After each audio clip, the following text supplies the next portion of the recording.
Hello, and welcome to Google I/O 2017. I hope everybody had a great first day and got to check out some of the sessions, the sandboxes, and the code labs. I'm Chris Ramsdale, the lead product manager for the Google Assistant SDK. And I'm Glenn Shires, technical lead for the Google Assistant SDK. Today, we want to talk to you about one ubiquitous Google Assistant experience that utilizes many of the devices in your everyday life. Back at I/O last year, the Google Assistant made its debut in the form of integration with Allo, right? And while much of the technology that makes up the Assistant had been in the works for years, things like voice search, automated speech recognition, natural language understanding, while they had been in the works for years, it was the first time that they had made their public debut in the form of the Assistant. Now, since then, the teams have been hard at work to flesh out the story that Google wants to tell, in terms of launching on new devices like the Google Home, the Pixel, and other Android platforms. And we've also brought third-party services into the fold via Actions on Google, as well as home automation devices and services in terms of technologies like the Home Graph and smart home agents, which I'll talk about in a bit. And while this was great, when we took a step back, we realized something was missing. See, at Google, especially within the Assistant team, one of our missions is to help you with whatever you want, wherever you want, wherever you are. We managed to bring some of the fundamental services to you, be it news, podcasts, home automation, weather, but they were only available from devices that Google provided. Now, let's be honest. We don't expect you to have a Google Home in every corner of your house, nor do we expect Google to provide every appliance in your house. In order to meet you whenever you needed it, wherever you needed it, we needed to empower a diverse ecosystem of third-party device manufacturers that were able to embed the Google Assistant in the devices they were building. Just as Actions on Google enables you to extend the Assistant to include third-party services, we needed an analogous offering on the device side, right? We needed a way to allow device manufacturers to embed the Assistant and to extend it to control the devices. Enter the Google Assistant SDK, which we launched 3 weeks ago. It does just that. It's a software development kit that allows third-party device manufacturers to embed the Assistant in their device. At its core is a GRPC API that allows you to access the Assistant from any platform. Along with that comes documentation, samples, and tools to get started quickly. The API itself is an audio in, audio out API. It allows you to build hardware where users can interact with the Assistant in a general form, hey Google, how big is Mount Everest? To a personal form, hey Google, what's on my calendar today? To working with any of the third-party services that have extended the Assistant via Actions on Google. And given the fact that the API is built on the GRPC protocol, which is optimized for bidirectional streaming, you can be sure that your audio flows smoothly and is processed quickly. And while it was only announced 3 weeks ago, we've already seen a lot of cool innovation happening within the communities. For starters, we have a Mocktails mixer out on Main Street that I encourage you to come out to see a demo of. It's a collaboration between the Google Assistant SDK team and a creative agency called Deep Local. And it's a mixer that has the Google Assistant built in and will bring you any drink of your choice. We're also seeing other ideas within the startup communities, everything from the autopie.io folks, which have instructions for how to embed the Assistant on like a prototype car, to what appears to be a Wi-Fi-enabled smart rabbit. For those of you who would rather have a smart rabbit in your house than a Google Home, you now have options. But seriously, beyond that, we're also working with commercial OEMs to embed the Assistant in their devices, right? And over the coming months, we'll have commercial terms, things like device certification programs, branding guidelines, and UX guidelines. Speaking of spurring innovation, another program that we launched was called AIY. Similar to the do-it-yourself communities, which is DIY, AIY aims to bring artificial intelligence to the Maker Toolkit, allowing them to build devices that help both them and their communities. At the core of the program is a set of kits that you can build. The first kit that we rolled out was a voice kit that comes with the Google Assistant SDK, as well as a button, a speaker, a cardboard box, and instructions for making your own makeshift Google Home that we hope you extend in ways that we never dreamed of. You may notice one up here, right up here. Well, Glenn will be doing demos on it very shortly. So that's what we've launched and what we're launching today. And I want to talk a little bit more about what we're launching today. So as of yesterday, we've added a thick client library to the SDK that does things like automate a lot of the lower-level plumbing, as well as give you client-side functionality in terms of Hotword support and timers and alarms. With the addition of this library, developers now have options. If you want more automation, or if you need Hotword support or timers and alarms, we think the Google Assistant library, that thick client library, is a good fit. You just need to be comfortable with embedded Linux and an ARM v7 chipset because the client-side code is tied to that particular platform and that hardware. On the other hand, if you favor or need platform independence, we think the GRPC API is a great route. As I'd mentioned, it's accessible from any platform, any hardware, any language, with the caveat that it doesn't have the client-side support of Hotwords, timers, and alarms, but that's just now.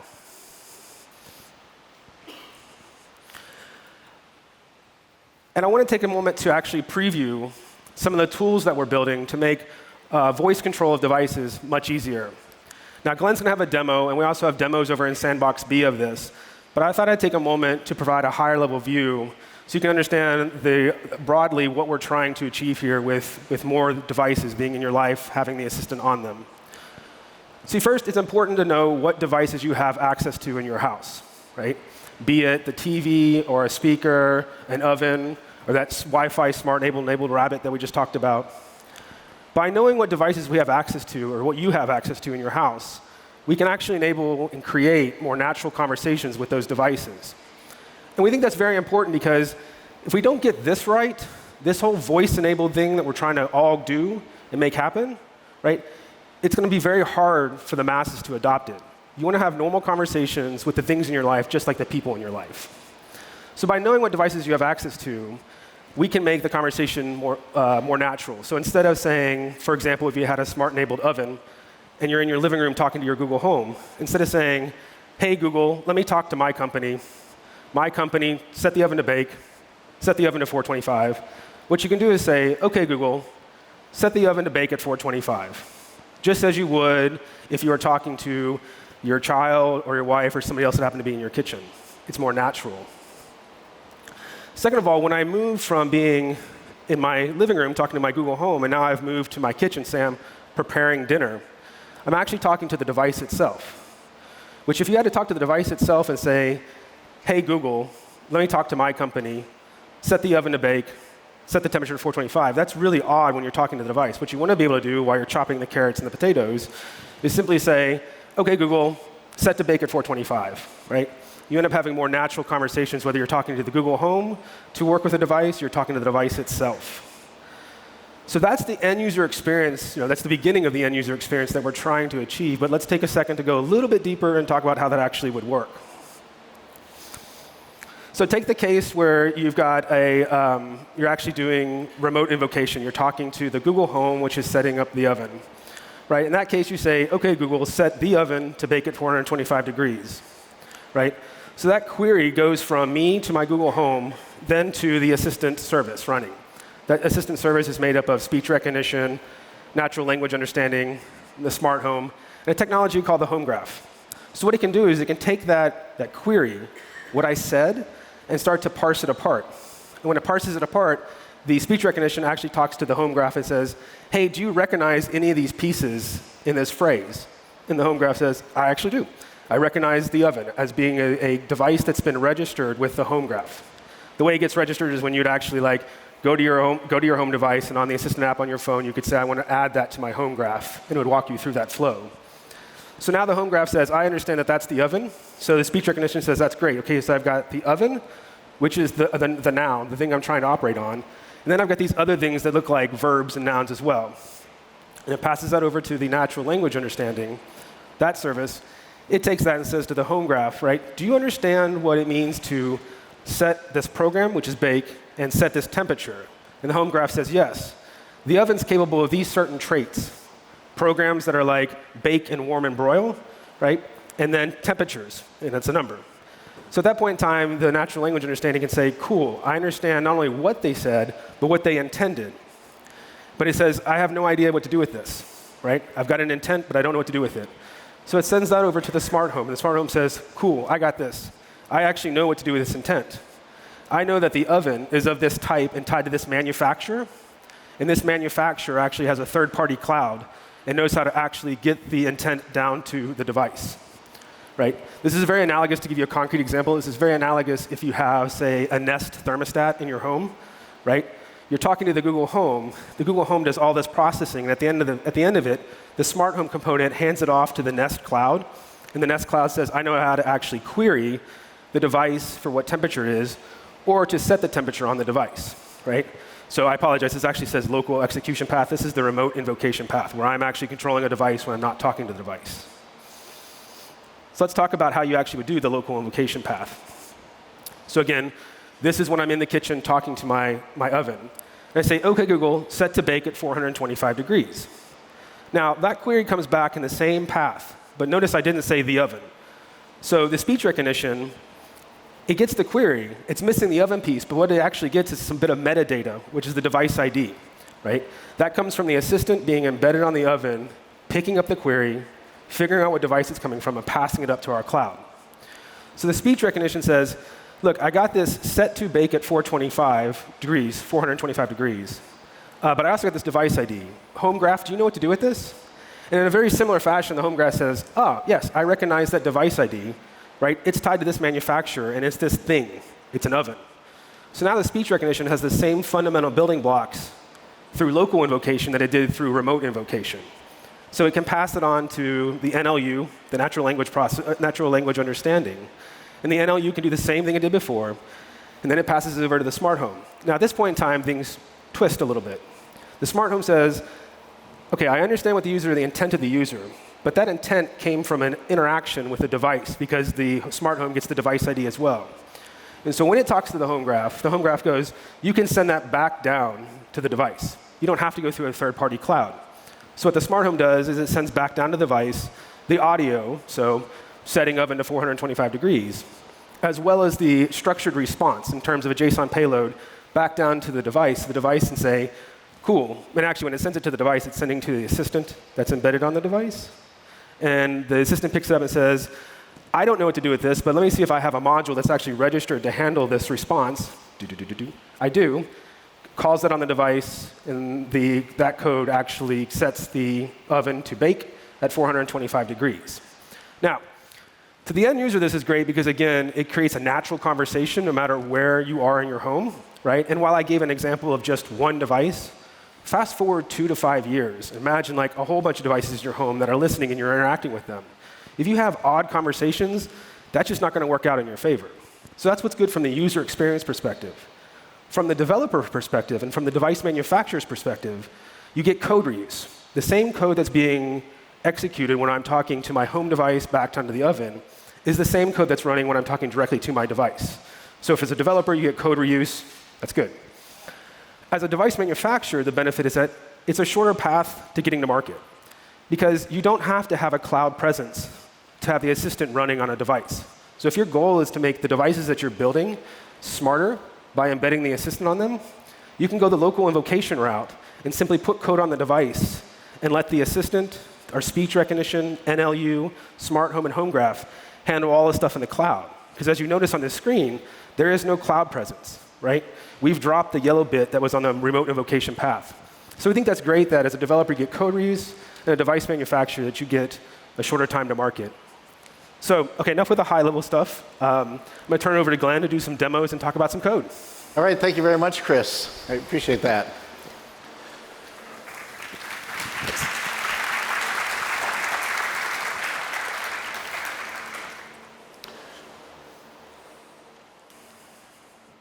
So as Chris mentioned, yesterday we announced the Hotword library that is available for download. And it's, so you can start experimenting with it and start building it into your project and products.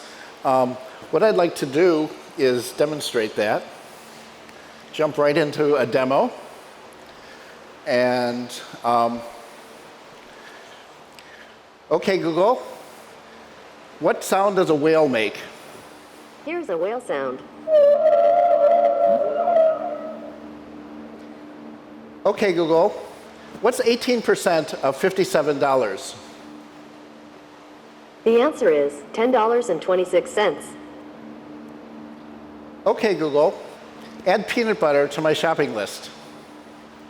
OK, I've added peanut butter to your shopping list. So there you go.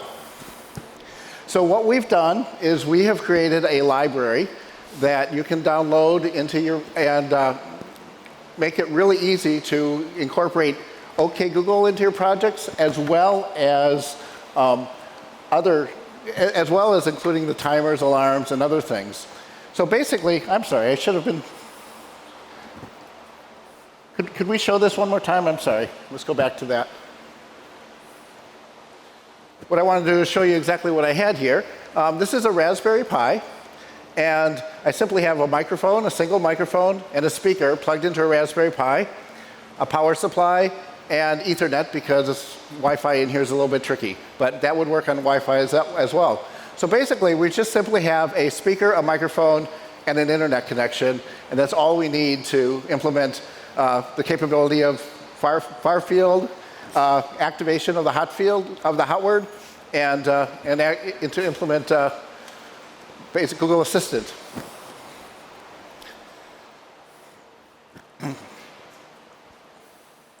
So let me show you exactly what is in the library. What's really cool is it's extremely simple to use. This client library, you only need to call a few method calls to make it work. Actually, you can only call one method if you want to. You just call start, and it will just run autonomously, waiting locally to listen for the hot word, OK Google. And then when it hears that, it will take the audio, send it up to the Google servers for processing, and when the audio comes back, it will play that. So if that's all you want to do, just call start and you're done, literally. There's a few other things you could do. For example, you might want to have a button on your device that mutes the microphone, so you can call that, mute the microphone, turn that on and off. Or also, you may want to have a button or a remote control where you activate it by pushing rather than saying OK Google or Hey Google as a hot word. So you can call start interaction. We also have a number of events that come out as it's processing so that you can watch the status and perhaps have lights that indicate the current status. For example, conversation turn started means somebody said OK Google and you've begun that conversation. End of utterance means the person has finished talking. And recognizing speech finished means the server has finished recognizing the speech. And then responding started. It's actually talking back to you, responding finished. So you can set up light bulbs or whatever that indicate the status as it's going along. There's also alert started, finished, so for timers and alarms. So a number of events that you can handle or not, depending on what exactly you'd like to do with your device. So let me show you another option. And this is basically an option that if you want to do something that's very minimal, or if you want more flexibility, and you don't need a hot word, we have other options as well, which is, in this case, a way that you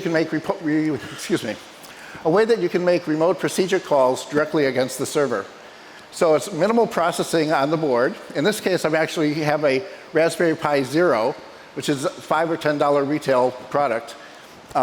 Which is really all you need to do this, because all it's doing is sending audio to the cloud and getting audio back. It's not doing any processing here. And this is also very portable to most platforms, most operating systems, and most programming languages, and completely open source.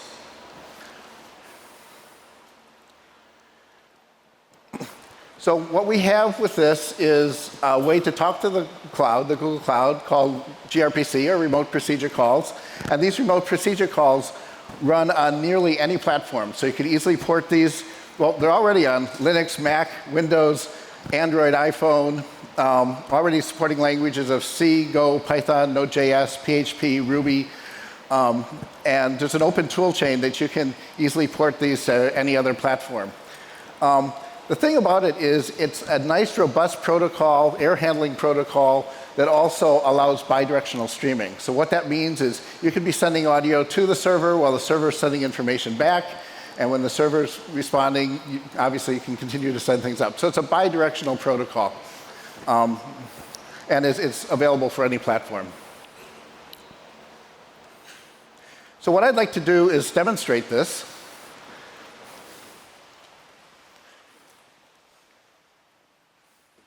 And in this case, I actually have the voice kit that the voice kit that Chris was talking about, sorry, which is all the pieces you need to build this. Of course, if you want to just have a speaker and a microphone, you can do it that way. But let me show you how this works. In this case, I'm using the push to talk, as I said, because it's a simpler protocol without the Hotword library. And can we get this on the screen?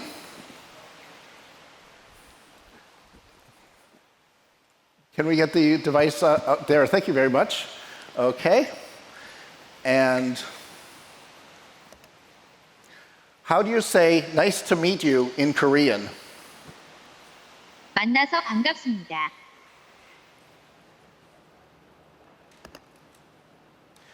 What time is it in Berlin?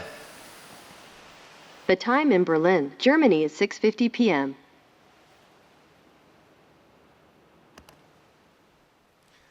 Set the light to green. Okay.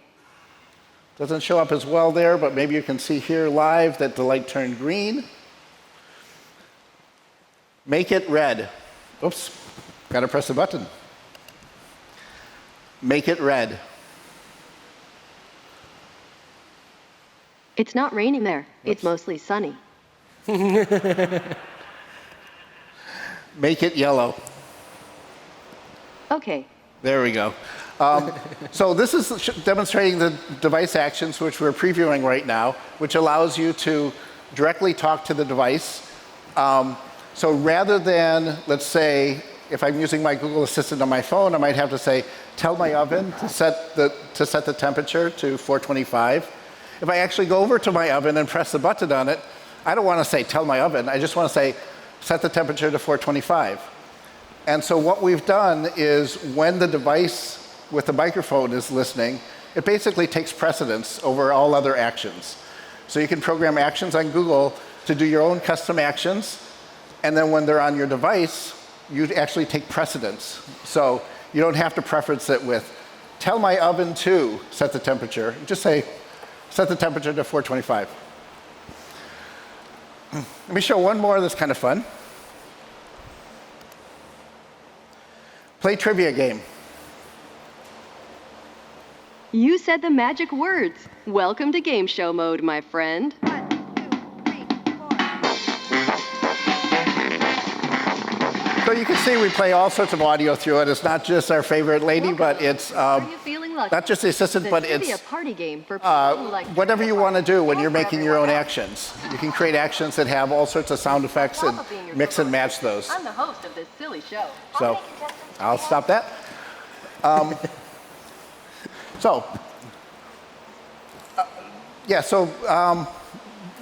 Actually, you know what? I keep going back and forth, and I apologize. There was one more thing I wanted to point out on this.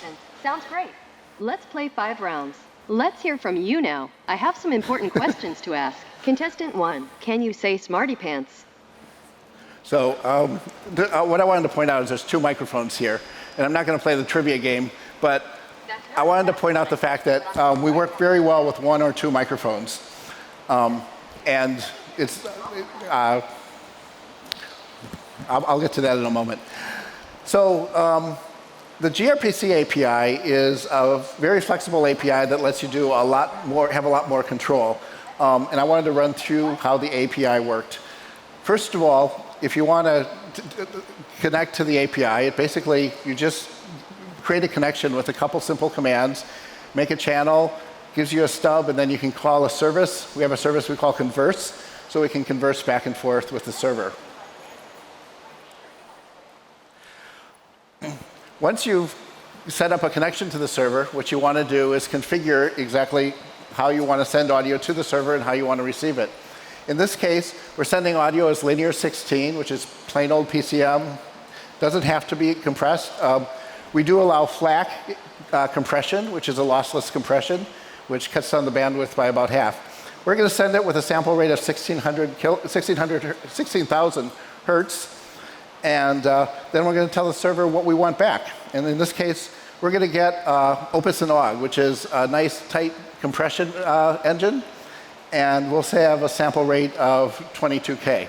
So that gives us some better quality audio. So we basically set up a configuration. And then we start sending things to the server. The first thing we send is that configuration, followed by audio. So we're sending audio in chunks. We're streaming audio to the server. And then the server will tell us when it's got enough audio, when it has heard the end of the query. And then we can be receiving the audio and process. So when we receive end of utterance, we're actually going to stop sending audio. And then we're going to gather the audio coming back from the server and play that back. It also has a microphone mode that allows us to continue to talk. So in other words, as you're having something like a trivia game, as you're playing, you don't have to keep pressing the button each time. When it asks you a question, it keeps the microphone open so you can continue.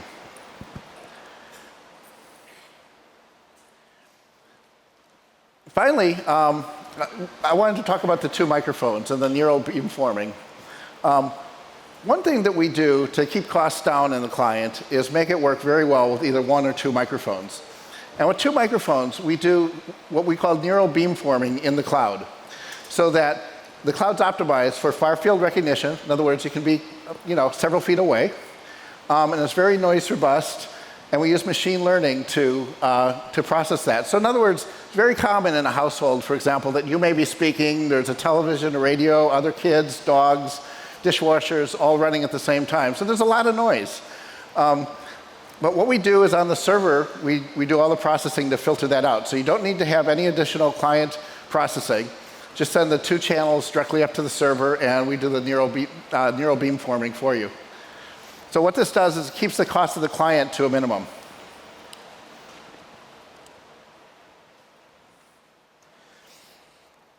So one thing I like about this voice kit, and just the fact that we have the SDK and made it so available, is that a lot of people have started using it in just the 3 weeks that it's been available.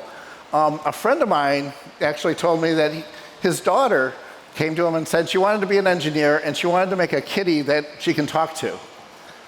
And the amazing thing is, she was able to do that. They actually got together one evening and built the voice kit together, put together the Google Assistant, and now she's actually got a kitty that she can talk to.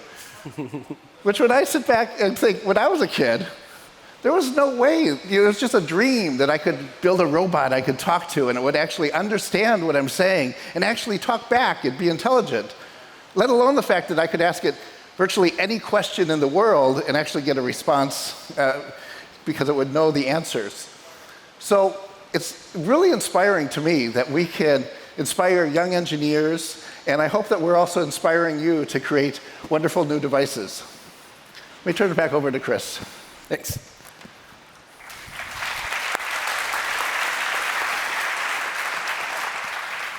Thanks, Glenn. Those were some awesome demos and words of inspiration at the end. I like that.